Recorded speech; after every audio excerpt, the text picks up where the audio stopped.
Chapter 6. Managing.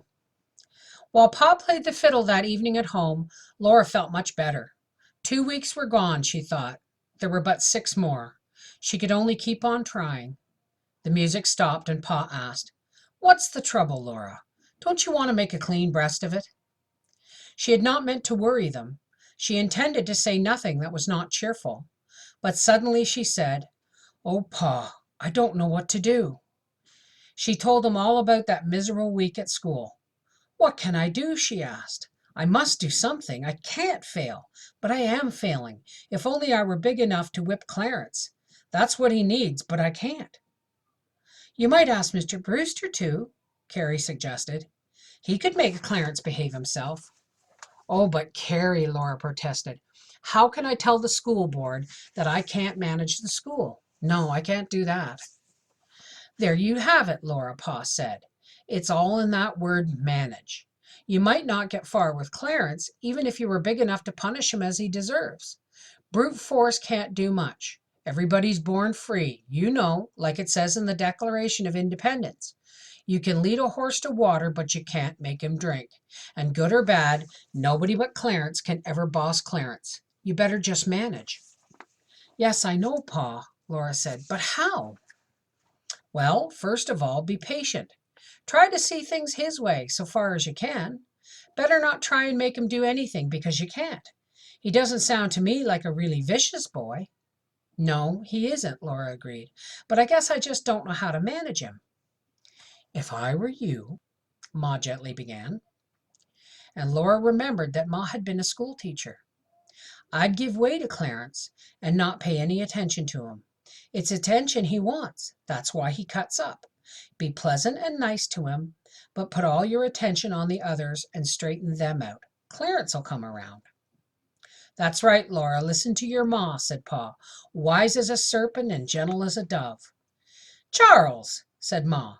Pa took up his fiddle and began saucily playing to her, "Can she make a cherry pie, Billy boy, Billy boy? Can she make a cherry pie, charming Billy?"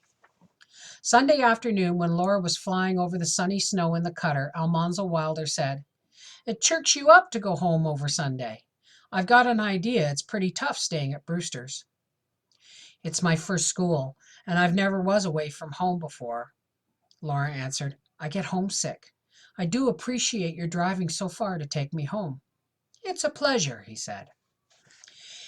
It was polite of him to say so, but Laura saw no pleasure for him in that long, cold drive.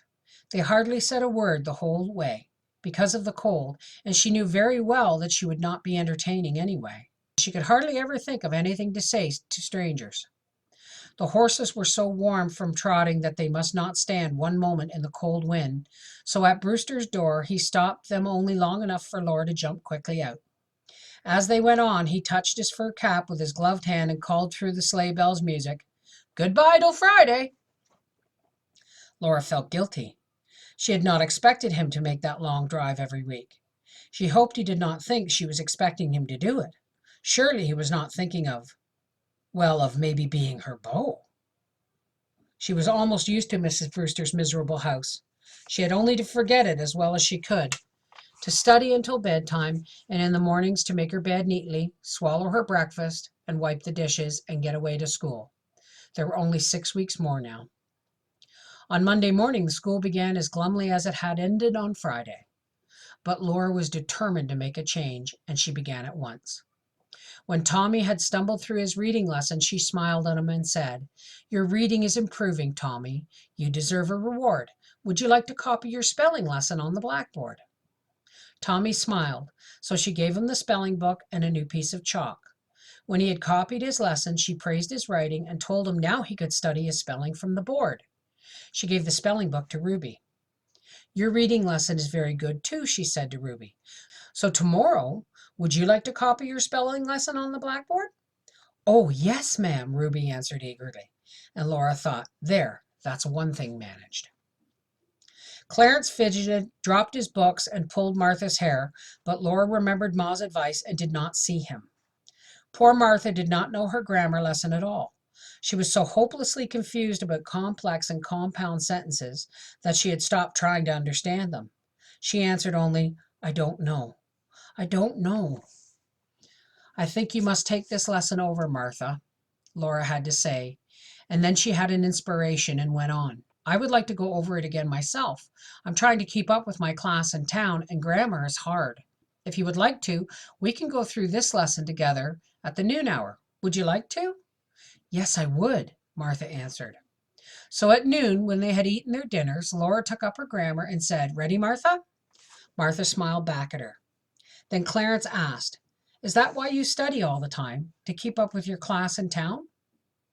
Yes, I study at night, but I have to study here too, Laura answered, passing by him toward the blackboard. Clarence whistled, Phew, under his breath, but Laura paid no attention. At the blackboard, she worked with Martha until Martha could diagram a complex compound sentence by herself. Martha said, I understand it now. After this, I won't dread the grammar recitation so much. So that was the trouble, Laura thought. Martha had dreaded grammar so much that she could not learn it. Don't dread a lesson, Laura said. I'll always be glad to study any of them with you if you want me to. Martha's brown eyes smiled almost like Ida's as she said, I would like to sometimes, thank you. Laura wished that she need not be teacher. She and Martha were the same age and might have been friends. She had decided what to do about Clarence's history lesson. He was far behind Charles and Martha, but Laura asked him no questions that he could not answer. And when she set the lesson for the next day, she said, This doesn't mean you, Clarence. It would make your lesson far too long. Let me see. How many pages are you behind? He showed her and she said, How many do you think you can learn? Would 3 be too much? No, he said. There was nothing else he could say, no contention he could make. Then class is dismissed, said Laura. She wondered what Clarence would do. Pa's advice and Ma's was working well so far, but would it work with Clarence? She did not ask him many questions the next day, but he seemed to know the 3 pages perfectly. Charles and Martha were now 9 pages ahead of him. Laura set them 7 pages more and said to Clarence, Would another 3 pages be too much? You may take that much if you like. I'll learn it, said Clarence, and this time he looked at Laura with a friendly smile. She was so surprised that she almost smiled back, but she said quickly, Make it shorter if it's too much. I'll learn it, Clarence repeated. Very well, Laura said, class dismissed. She was becoming adjusted to the pattern of the days, a silent breakfast in the chill of the early morning, a shivering walk to the cold school shanty, then the usual round of recitations, with recess and noon breaking it into 4 equal parts. Then the cold walk back to the Brewsters' house for a cheerless supper, an evening of study, and sleep on the narrow sofa. Mrs. Brewster was always sullen and silent. She seldom even quarreled at Mr. Brewster anymore. The week passed and Friday came. When the history class came forward to recite, Clarence said, You may hear me recite as far as Martha and Charles. I've caught up with them. Laura was amazed. She exclaimed, But how could you, Clarence? If you can study at night, I can, Clarence said. Laura almost smiled at him again. She could have liked him so much if she had not been the teacher. The brown sparkles in his eyes were like the blue sparkles in Pa's, but she was the teacher. That is good, she said. Now you can all 3 go on together. With 4 o'clock came the music of the sleigh bells, and Clarence loudly whispered, Teacher's bow. Laura's cheeks grew hot, but she said quietly, You may put away your books. School is dismissed. She dreaded that Clarence might shout again, but he did not. He was well on his way toward home with Tommy and Ruby when Laura shut the shanty door behind her and Almanzo tucked her again into the cutter.